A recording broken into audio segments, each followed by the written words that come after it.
Hello guys, welcome to Web Designing Twitter Bootstrap series. This is our new series regarding Bootstrap and what is the Bootstrap is like. Bootstrap is we use for the responsiveness of the theme of the website with all the medias like mobile phone devices. So here we are going to start our Twitter Bootstrap series. Now, what is the Twitter Bootstrap series? Basically,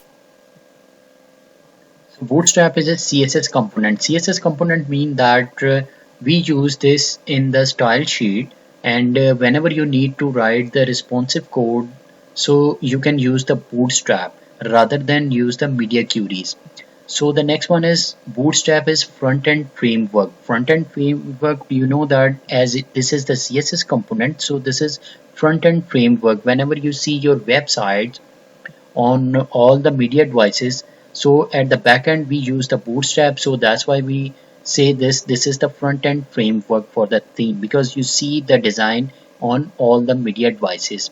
It includes codes for HTML, CSS, JavaScript. So whenever we are going to start our Bootstrap in the theme, I will see you that it it is on HTML and CSS JavaScript codes. This is just HTML, CSS codes and JavaScript codes, right? So what is inside, you can see in the Bootstrap is HTML, CSS, JavaScript codes. So used for building responsive websites and mobile applications. So I have told you as that we use Bootstrap just for building the responsive websites, mobile websites. We also use this Bootstrap in .NET, PHP, HTML, CSS sites where we can use the Bootstrap very easily. It's most popular framework because of its efficiency. This is very popular tool. Now, why we use the Twitter Bootstrap? Basically, there are many reasons why we use the Bootstrap. First of all, increase the development speed. In all the languages like PHP, .NET, whenever you are going to create any website in PHP, .NET or any other language, when we are going to use the Twitter Bootstrap, then the speed of the website will be increased very easily. Responsiveness is the second. Responsiveness of the website from the scratch instead of use the custom media queries. As I told you in the earlier that we do not need to write any media queries because we will start our site, creating our site responsive from the scratch. So that's why we use Twitter Bootstrap.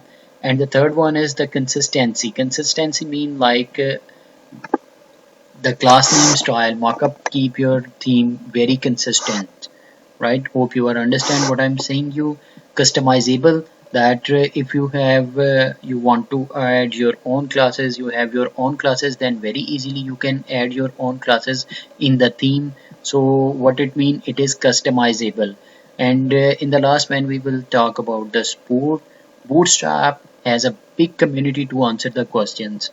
So it is a big sport. Also there are many developers of the Bootstrap that will help you in any forum whenever you need the help. The third one is that what we will learn. Here I will tell you that what is the Bootstrap and the installation method of the Bootstrap. Then I will tell you HTML and CSS component usage with the in the Dream Weaver, like how you can use all the components. Then grid system I will tell you. At the end of the introduction lectures, I will create a one website from the scratch with the Bootstrap. Now what are the HTML and CSS component that we are going to study?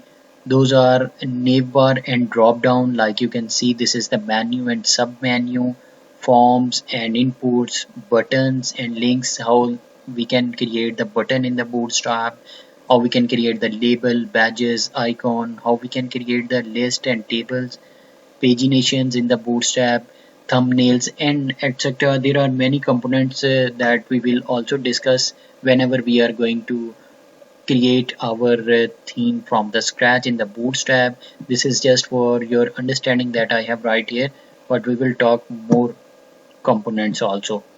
Then installation method, I will tell you that how you can manually download the Bootstrap file, and you can put how you can put that Bootstrap file in your website folder. And if you do not want to use the Bootstrap manually download the Bootstrap, then there is an option you can use the CDN. And what is the CDN? Basically, this is the link tag that you will use in your website.